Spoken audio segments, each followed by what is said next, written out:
Hello students and welcome back. In this class we are going to start next chapter, that is matter around us pure. So you can understand it by the heading कि क्या matter हमारे आसपास का जो होता है क्या वो pure होता है या नहीं. हम ये चीज डिस्कस करने वाले हैं इस क्लास में और इस चैप्टर में जो भी आने वाली क्लासेस है इस चैप्टर से रिलेटेड उनमें. So the chapter is second chapter and it is matter around us pure. तो matter हमारे पास क्या होता है ये हम previous chapter में पढ़ चुके हैं. It is anything that occupies space and has mass. अब वो चीजें जो भी हमारे पास space occupy करती हैं और जिनमें mass होता है क्या वो चीजें हमारे पास प्योर होती हैं या वो प्योर नहीं होती हैं वो हम इस क्लास में डिस्कस करेंगे. So one thing you need to make your heads clear of is कि जो मैटर होता है हमारे पास वो दो तरीके का होता है. एक मैटर होता है हमारे पास प्योर और दूसरे वाला मैटर होता है हमारे पास इम्प्योर. इम्प्योर का मतलब होता है कोई भी चीज जिसके अंदर एक टाइप के पार्टिकल के अलावा एक टाइप के सब्सटेंस के अलावा दूसरे टाइप का पार्टिकल या दूसरे टाइप का सब्सटेंस भी प्रेजेंट होता है. That is your impure substance. So pure matter is something which has only one type of particle और one type of substance and impure will have more than one type of particle or more than one type of substance. Impure matter को हम mixture भी कहते हैं. So impure matter is also known as mixture and pure matter is just pure matter. अब हम pure किस sense में देखना चाह रहे हैं. यहाँ पे जब हम pure वर्ड का यूज करेंगे तो we are dealing with more scientific approach towards the pure and impure terms rather than the generally used pure and impure terms. जैसे हम pure and impure की बात करें आप जनरली कभी बात करेंगे कि ये हनी प्योर है या नहीं है, whether this milk is pure or not, whether this sugar is pure or not, क्या ये आपके आसपास में जो एयर है क्या ये प्योर है या इसमें गंदगी है. हम इन सब चीजों की प्योर इम्प्योर को लेकर के जनरल डेफिनेशंस हमने डिफाइन कर रखी है कि जो हमारे लिए साफ सुथरा है दैट इज मोर प्योर, जिसके अंदर आपके पास गंदगी पहुंच गई दैट इज इम्प्योर. ये चीजें हमारे पास जनरली हमने प्योर एंड इम्प्योर में कर रखी है. या खाने में अगर हम कहते हैं अडल्ट्रेशन हो रखा है यानी कि आपके पास दाल है, दाल के अंदर अगर पत्थर भी डाल रखे हैं तो फूड को अडल्ट्रेट कर रखा है और वो आपके पास इम्प्योर दाल इम्प्योर पल्स कहलाएगी. लेकिन यहाँ पे जब हम साइंटिफिक अप्रोच में प्योर और इम्प्योर की बात कर रहे हैं तो we will be dealing with only one kind of particle और वन टाइप ऑफ सब्सटेंस. यानी कि प्योर के अंदर आपके पास सिर्फ एक ही तरीके का पार्टिकल होना चाहिए या फिर एक ही तरीके का सब्सटेंस होना चाहिए. जैसे मैं बात करूं अगर वाटर है तो वाटर के अंदर सिर्फ H2O है तो सिर्फ H2O ही होना चाहिए. Only that water is pure water in the language of chemistry which has only H2O in it. अगर उसके साथ में मान लीजिए किसी और तरीके के सॉल्ट्स मिल गए NaCl, कैल्शियम क्लोराइड और एनी अदर सॉल्ट तो वो हमारे पास इम्प्योर वाटर हो जाएगा क्योंकि now it is not only H2O. ठीक है. ऐसे ही जैसे हम प्योर मिल्क की बात करते हैं कि उसमें पाउडर तो नहीं मिला हुआ या सम अदर सब्सटेंस तो नहीं मिला हुआ, पानी तो नहीं मिला हुआ, तो दैट मिल्क इज नॉनलेस वो भी आपके पास मिल्क आपके पास प्योर चीज में नहीं काउंट होगा in the language of chemistry क्योंकि मिल्क इटसेल्फ बहुत सारी चीजों बहुत सारे टाइप ऑफ सब्सटेंसेस का मिक्सचर होता है. सो इम्प्योर चीज हमारे पास वो होती है जिसमें आपके पास एक से ज्यादा टाइप के पार्टिकल्स या सब्सटेंसेस हो और जो आपके पास प्योर चीजें उनमें सिर्फ वन टाइप का पार्टिकल या सब्सटेंस हो. ठीक है. तो प्योर चीजें हमारे पास बेसिकली पहले हम इसके फीचर्स लिख लेते हैं. प्योर चीजें हमारे पास made of only one type of one component. ठीक है. या one type of substance one type of particle. ठीक है. Can not be separated into the cannot be separated into the further components by physical methods। ये आपके पास अगर आप कोई फिजिकल मेथड अप्लाई कर रहे हैं तो वो फर्दर अपने और कॉन्स्टिट्यूएंट्स, कंपोनेंट्स की जगह आप कॉन्स्टिट्यूएंट्स लिख लीजिए, कॉन्स्टिट्यूएंट्स इनमें नहीं टूटेंगी, ठीक है। तो प्योर चीज हमारे पास वो होगी जो अगर आप कोई फिजिकल मेथड लगा रहे हैं, फिजिकल मेथड होता है हमारे पास जैसे नॉर्मली हीटिंग कर देना, sedimentation, decantation, winnowing, throwing, threshing, ये सब चीजें हमारे पास फिजिकल मेथड्स होती है। और इन फिजिकल मेथड से अगर हम किसी एक चीज के कंपोनेंट्स को अलग नहीं कर पा रहे हैं, कंस्टिट्यूएंट्स को अलग नहीं कर पा रहे हैं, तो वो हमारे पास सब्सटेंस कहलाएगा प्योर, ठीक है। Impure on the other hand is made of more than one type of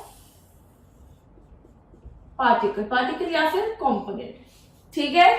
और ये आपके पास can be separated into its constituents by physical methods. तो ये फिजिकल मेथड्स के द्वारा आपके पास अपने अपने कॉन्स्टिट्यूएंट्स में, अपने अपने कंपोनेंट्स में जो भी इसके अंदर इन्वॉल्व है, सब में अलग हो सकता है, वो हमारे पास इम्प्योर सब्सटेंसेस कहलाते हैं, ठीक है।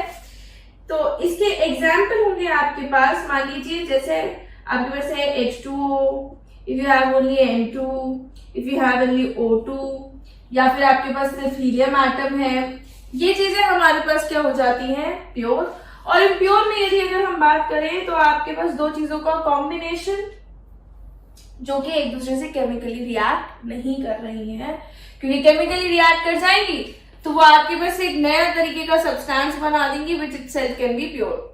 तो एग्जाम्पल में आपके पास है जैसे NaCl plus H2O, that is salt and water, ठीक है।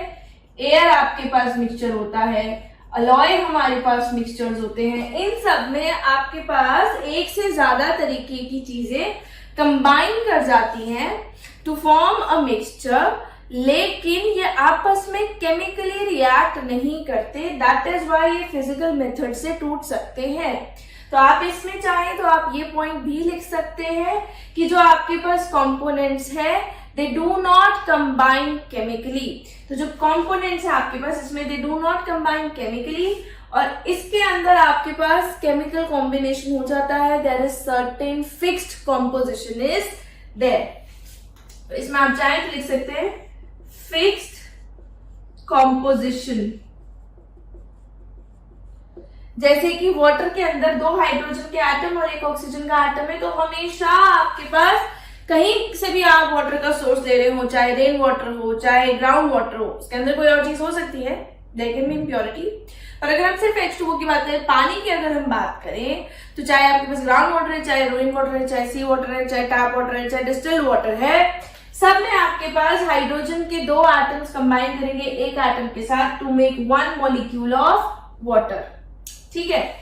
अब जैसे मान लीजिए NaCl हमारे पास होता है salt, normal table salt, salt बहुत सारे होते हैं, ये हमारे पास टेबल सॉल्ट होता है। तो अगर मान लीजिए मेरे पास एक ग्लास पानी है, उस एक ग्लास पानी के अंदर मैं 2 चम्मच NaCl भी डाल सकती हूँ, मैं 3 चम्मच NaCl भी डाल सकती हूँ। सपोज एक ग्लास में मैंने 1 ग्लास पानी लिया, 2 चम्मच NaCl, दूसरे ग्लास में 1 ग्लास पानी के साथ में 3 चम्मच NaCl।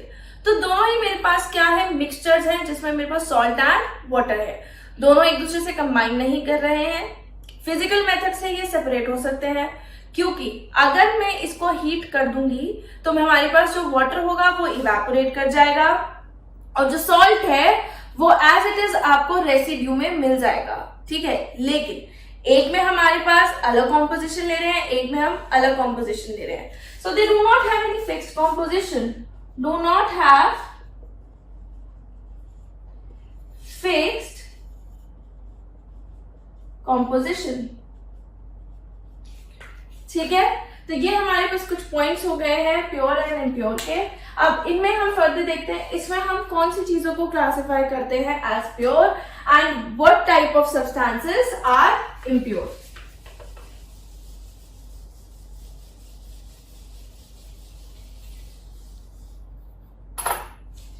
प्योर में हमारे पास दो टाइप के सब्सटेंसेस होते हैं, एलिमेंट्स एंड कंपाउंड्स, ठीक है। और इम्प्योर में हमारे पास दो तरीके के मिक्सचर्स होते हैं। Mixtures are of two types, one is homogeneous and the other one is heterogeneous. In this class today we are going to do only the introduction of pure and impure substances. तो pure substances क्या होते हैं and impure substances या mixtures कितने types के होते हैं and some of their characteristics. Elements हमारे पास क्या होते हैं? Elements वो होते हैं जिनके सारे atoms हमारे पास same property show करते हो, जिनका एक particular class of atoms होता है, जैसे हाइड्रोजन। बहुत सारे एटम्स एक दूसरे को रिजेंबल कराते हैं, तो हमने उन सबको एक डेफिनेट एलिमेंट का नाम दे दिया है, दैट इज योर, जैसे मान लो हाइड्रोजन है या ऑक्सीजन है या हीलियम है या नियोन है। इनके एटम्स एक दूसरे से बहुत ज्यादा सिमिलर, बहुत ज्यादा क्या, बिल्कुल आइडेंटिकल एटम्स ही होते हैं। तो इसमें एग्जाम्पल में आएंगे, जैसे हमारे पास हाइड्रोजन एक एलिमेंट होता है, आपके पास ऑक्सीजन एलिमेंट है, हाइड्रोजन का सिंबल होता है H, ऑक्सीजन का होता है O। आपके पास मान लीजिए कार्बन है तो कार्बन का सिंबल है आपके पास C। अगर आपके पास है सोडियम तो सोडियम का सिंबल होता है Na, N capital A small. अगर आपके पास पोटेशियम है तो पोटेशियम का सिंबल होता है कैपिटल K। अगर किसी भी एलिमेंट के सिंबल में दो लेटर्स आते हैं तो पहले वाला लेटर हमारे पास हमेशा कैपिटल रहता है and the other one is small letter, ठीक है। मान लीजिए आपके पास मरकरी है, मरकरी का सिंबल होता है कैपिटल H एंड G, ठीक है। Compounds on the other hand are a combination of more than one type of atom, more than one type of element. तो कंपाउंड में हमारे पास एक से ज्यादा टाइप के एलिमेंट प्रेजेंट होंगे, जैसे मान लीजिए ये H2O, ये NH3, ये H2SO4, ये NaCl, ठीक है। अब इसमें क्या है, ये वाटर है, ये अमोनिया है, ये सल्फ्यूरिक एसिड है, ये सोडियम क्लोराइड है। इनमें आपके पास एक से ज्यादा एलिमेंट प्रेजेंट है, उनका कॉम्पोजिशन क्या है, फिक्स है, that is why compounds are pure. और ये एलिमेंट्स तो इटसेल्फ आपके पास डिविजिबल नहीं होंगे, ये अपने आप में अपनी जैसी प्रॉपर्टी शो करेंगे, तो दे आर एलिमेंट्स, ठीक है। कंपाउंड को अगर हम देखें, मान लीजिए मैं वाटर की बात करूं तो वाटर हमारे पास हाइड्रोजन और ऑक्सीजन के कॉम्बिनेशन से बनता है, ठीक है। तो अगर हम इस कॉम्बिनेशन को देखें, हाइड्रोजन हमारे पास गैस होती है, ऑक्सीजन हमारे पास गैस है एंड H2O इज लिक्विड। तो H2O जो लिक्विड है हमारे पास, it will show properties different from those of H2 and O2। तो ये कैसा चेंज है, first of all chemical change, और इसमें इसके प्रॉपर्टीज इससे बिल्कुल डिफरेंट है और इसका कॉम्पोजिशन फिक्स है, तो ये हमारे पास अपने आप में ही कोई नई चीज हो गई है, तो दिस इज कंपाउंड, ठीक है। प्योर चीजों के अंदर जो आपके पास प्रॉपर्टीज है वो सेम, मतलब एक पर्टिकुलर प्रॉपर्टीज, एक सेट ऑफ प्रॉपर्टीज सब्सटेंस दिखाता है, there is one particular set of properties that the substance shows, ठीक है। ऑन दी अदर हैंड अगर मिक्सचर हो गया तो मिक्सचर में आपके पास इंडिविजुअल प्रॉपर्टीज रिटेन्ड रहेंगी, यानी कि जैसे अगर हम सॉल्ट और वाटर को ही एग्जांपल में ले तो NaCl के प्रॉपर्टीज विल रिमेन सेम और वाटर अपनी तरह एक सॉल्वेंट की तरह काम कर रहा है, उसके अंदर दोनों रिएक्ट नहीं कर रहे हैं, तो दोनों के individual properties will remain intact, दोनों के प्रॉपर्टीज शो करे जाएंगे।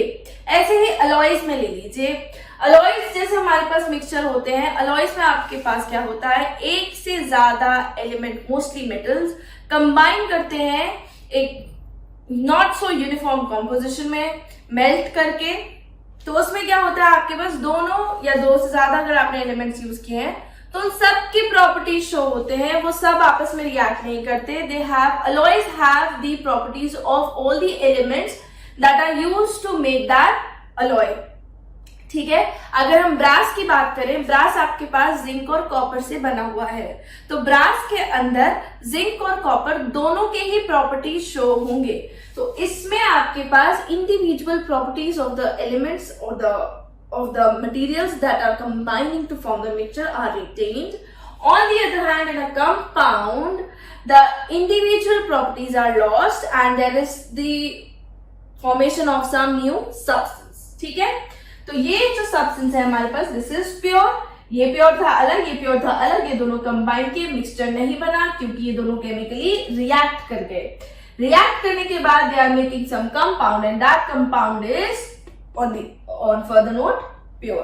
ठीक है, these are elements and these are compounds. ठीक, अब एलिमेंट्स की बात करें तो एलिमेंट्स हमारे पास कितने तरीके के होते हैं। जनरली बहुत बेसिक आपने छोटी क्लासेस में पढ़ा होगा, एलिमेंट्स मेटल नॉन मेटल होते हैं। तो we will be dealing with metal, non metal को कहेंगे हम एलिमेंट, और हम कहेंगे किसको, मेटलॉइड को। ठीक है, तो एलिमेंट हमारे पास 3 तरीके के होते हैं, metal, non metal and metalloid. Metals के अगर आपको प्रॉपर्टीज याद है तो बहुत अच्छी बात है, अगर नहीं याद है तो हम बहुत फटाफट से इनके प्रॉपर्टीज को एक बारी रिवाइज कर लेते हैं। मेटल्स हमारे पास वो चीजें होती हैं which are mostly in solid state, इनका मेल्टिंग बॉइलिंग पॉइंट बहुत ज्यादा हाई होता है। ये आपके पास सोनोरस होते हैं, they are malleable and ductile. Sonorous का मतलब होता है something which creates a vibrant sound on hitting, upon hitting. तो अगर आप किसी मेटल को अगर बजा रहे हैं तो it will create some vibrant sound, that is why these are used in musical instruments. और फिर आपके पास ये मेलिएबल होते हैं, डक्टाइल होते हैं। मेलिएबल मतलब इनके पतले पतले शीट्स बन सकते हैं, बहुत थिन थिन शीट्स बन सकते हैं, जैसे एल्यूमिनियम फॉइल है, सिल्वर फॉइल है। ये डक्टाइल होते हैं, they can be converted into very thin wires, जैसे हम घर की वायरिंग में यूज करते हैं, like copper wires and iron wires. Non, और इनका आपके पास जो इलेक्ट्रिकल कंडक्टिविटी है बहुत ज्यादा हाई होता है। तो electrical conductivity and thermal conductivity, they are good conductors of heat, they are good conductors of electricity.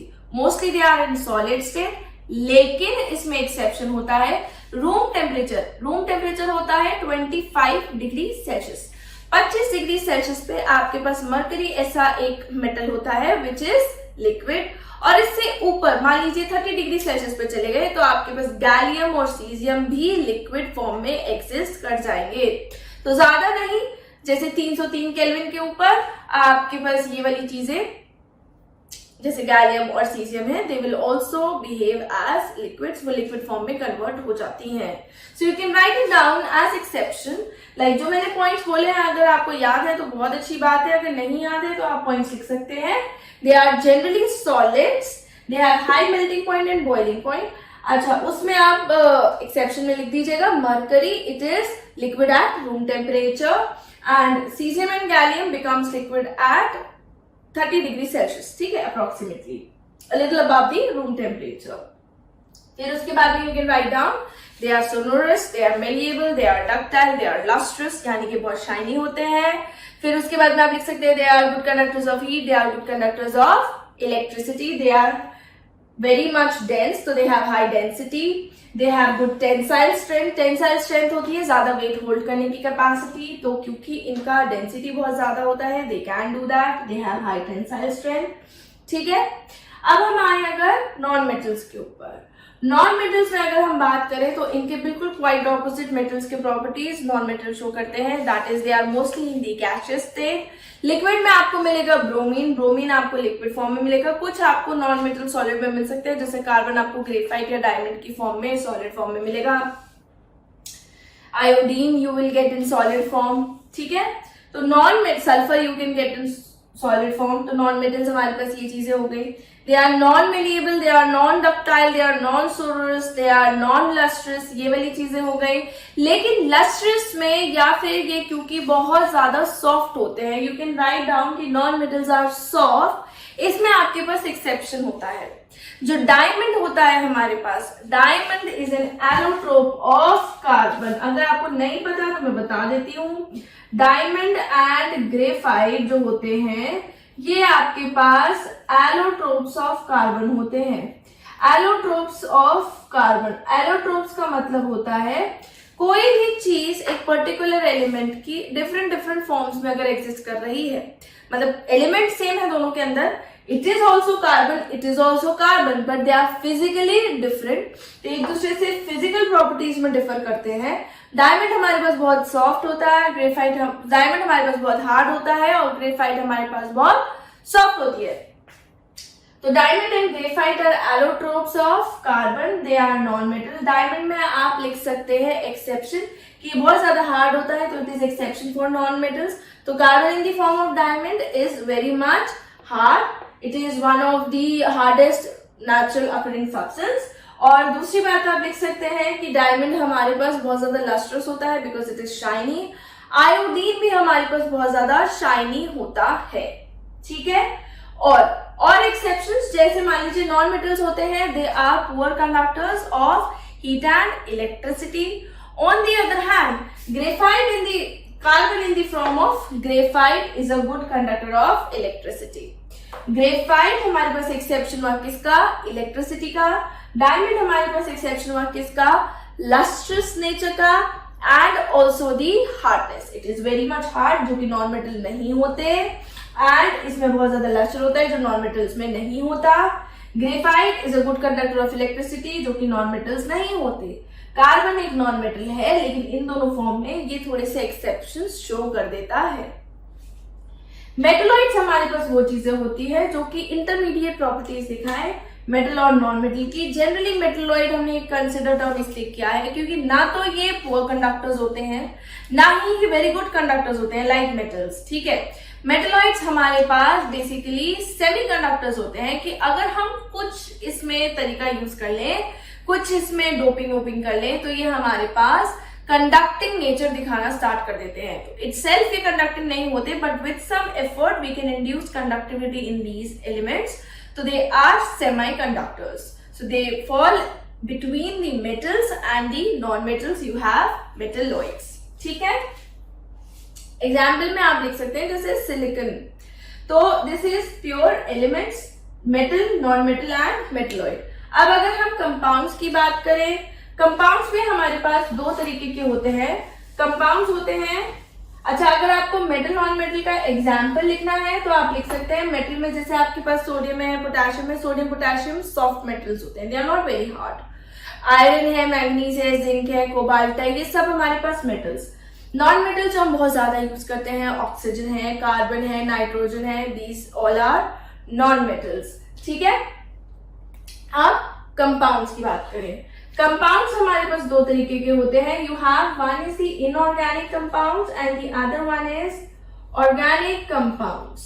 Inorganic compounds होते हैं हमारे पास जो भी आपके पास पीरियोडिक टेबल में एलिमेंट्स है, उसमें से अगर ऑर्गेनिक वाले पार्ट हटा दें तो वो छोड़ करके सारे के सारे इनऑर्गेनिक कंपाउंड्स हो जाएंगे। तो जैसे हमारे पास मान लीजिए NaCl ही था, आपके पास कैल्शियम कार्बोनेट है। If you have like any other element, sorry, any other compound like KBr, you have H2SO4, you have KMnO4. These all are inorganic. On the other hand, organic compounds होते हैं carbon and hydrogen, यानी कि they are hydrocarbons और hydrocarbon के ही derivatives. Derivatives मतलब इसमें hydrogen के अलावा कार्बन तो होना मस्ट है। अगर कार्बन हाइड्रोजन का कंपाउंड है और उसमें हाइड्रोजन की जगह पे मतलब हाइड्रोजन के अलावा you have only certain elements present and its derivatives. तो यानी कि कार्बन और हाइड्रोजन के compounds, these are hydrocarbon, these are organic. और इनके अलावा अगर आपके पास कोई और एलिमेंट्स जैसे oxygen, sulphur, phosphorus, bromine, chlorine, fluorine, iodine, ये एलिमेंट्स और नाइट्रोजन, अगर ये एलिमेंट्स प्रेजेंट है तो ये हमारे पास क्या हो गए? ऑर्गेनिक। जैसे एग्जाम्पल में बताऊं CH3COOH acetic acid, it is an organic compound.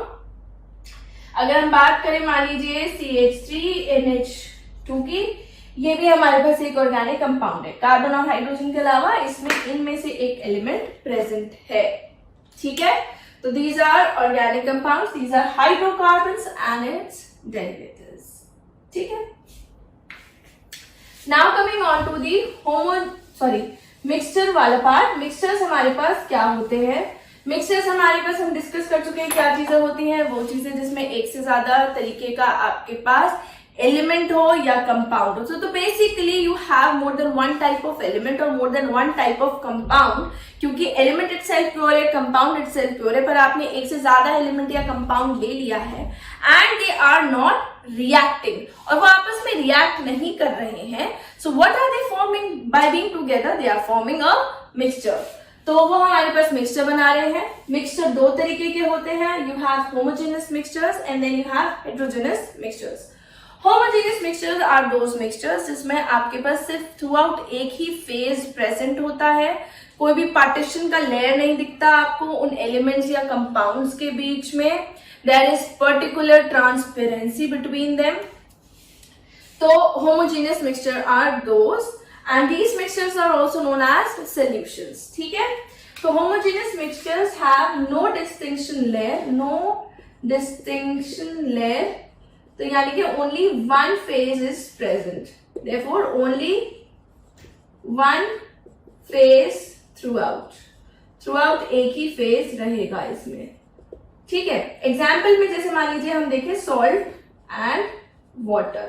अगर हम सॉल्ट और वाटर की बात करें तो आपस में एक दूसरे में दोनों घुल जाते हैं. आपको नहीं पता चलता वाटर इसमें से सॉल्ट के पार्टिकल्स आपको नजर नहीं आते और पानी के पार्टिकल्स नजर नहीं आते. ठीक है. अगर हम एयर की बात करें, air is also mixture. Air हमारे पास कैसा मिक्सचर है? It is a mixture of different gases. आपने पढ़ा होगा एयर के अंदर नाइट्रोजन होती है, ऑक्सीजन होती है, कार्बन डाइऑक्साइड होती है, आर्गन होती है. ये सारी गैसेस आपस में नॉन रिएक्टिंग टाइप से अटैच्ड रहती है, मतलब आपस में घुली मिली है लेकिन एक दूसरे से रिएक्ट नहीं कर रही हैं. तो एयर जो होती है हमारे पास ये डिफरेंट टाइप के एलिमेंट का मिक्सचर ही है विच आर नॉट रिएक्टिंग. और इसमें आपको ये नहीं पता चलता कि मैं अपने आसपास देखूं. I can not figure out which molecule is of oxygen, which molecule of nitrogen and which one is for argon. ठीक है. तो ये हमारे पास क्या हुआ? A homogeneous solution.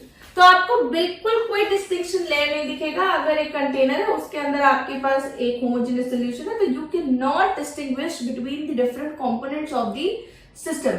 On the other hand अगर हेटेरोजेनियस सिस्टम है तो इसमें आपके पास there is more than one phase present. इसमें एक से ज्यादा फेज प्रेजेंट होगी. Particles can be seen by naked eyes और माइक्रोस्कोप, जो कि हम होमोजेनियस में नहीं कर पाते. होमोजेनियस में आप माइक्रोस्कोप वगैरह से नहीं देख सकते. तो you can see it by the naked eyes और द माइक्रोस्कोप. जैसे हम एग्जांपल इसमें ले ऑयल एंड वाटर का. अगर हम ले रहे हैं ऑयल प्लस वाटर या फिर हम ले रहे हैं सैंड प्लस वाटर. अगर हम ऑयल एंड वाटर ले रहे हैं तो क्या होगा? आपके पास एक system, this is not distinction की लेयर, ये बस हमारे पास एक सिस्टम है जिसमें पार्टिकल्स प्रेजेंट है, आपको नजर नहीं आ रहे हैं. अगर हम ये हमारे पास हो गया सॉल्ट प्लस वाटर. अगर हम ले रहे हैं मान लीजिए ऑयल एंड वाटर तो क्या होगा? ऑयल तो ऊपर एक लेयर बना लेगा और नीचे हमारे पास वाटर रह जाएगा. So they will be present in different layers of the container. Upper one is for the oil क्योंकि ऑयल की डेंसिटी कम होती है. ऑयल आपके पास वाटर से ऊपर फ्लोट करेगा और वाटर की डेंसिटी क्योंकि ज्यादा होती है वाटर नीचे रह जाएगा.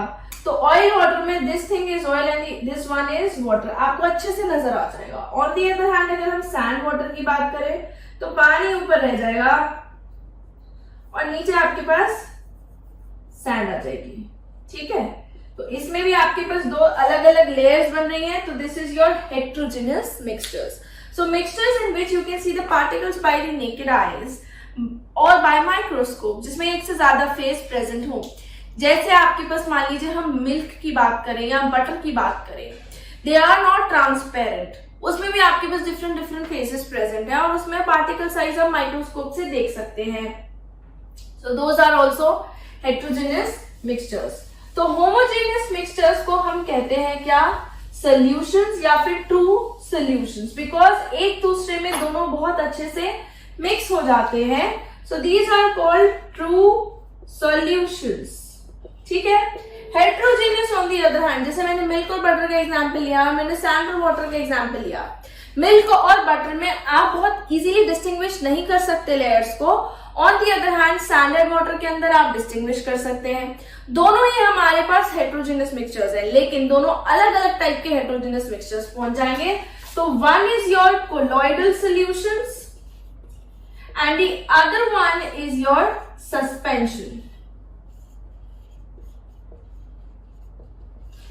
तो हेट्रोजीनियस मिक्सचर हमारे पास दो तरीके के होते हैं, एक होते हैं हमारे पास colloidal heterogeneous mixtures and the other one is suspensions. Homogeneous को हम एक ही नाम दे सकते हैं, ट्रू सॉल्यूशंस या सॉल्यूशंस वर्ड अगर आपने यूज किया है तो you are talking about the homogeneous mixtures. ठीक है, आज की क्लास में ये बेसिक इंट्रोडक्शन किया है हमने, प्योर इम्प्योर क्या होते हैं, what are the different types of pure and impure part things, pure and impure matter, और प्योर हमारे पास किन चीजों को कहते हैं, इम्प्योर हम किन चीजों को कहते हैं। इन द नेक्स्ट क्लास हम डिस्कस करेंगे ट्रू सोल्यूशन के प्रॉपर्टीज एंड कैरेक्टरिस्टिक्स। ठीक है, तो अगली क्लास में हम true solution, colloidal solution and suspensions in the further coming classes we will be discussing about the true solutions, the colloidal solutions and the suspensions, and also इसके अलावा कि ये आपके पास मैटर प्योर होता है या नहीं होता, this chapter also deals with the physical separation of the mixtures. तो मैंने कहा मिक्सचर्स हमारे पास फिजिकल मेथड्स को यूज करके सेपरेट कर सकते हैं, तो वो फिजिकल मेथड्स क्या है और किस मेथड से हम किस टाइप के मिक्सचर को सेपरेट कर सकते हैं, this we will also be doing in this chapter. ठीक है।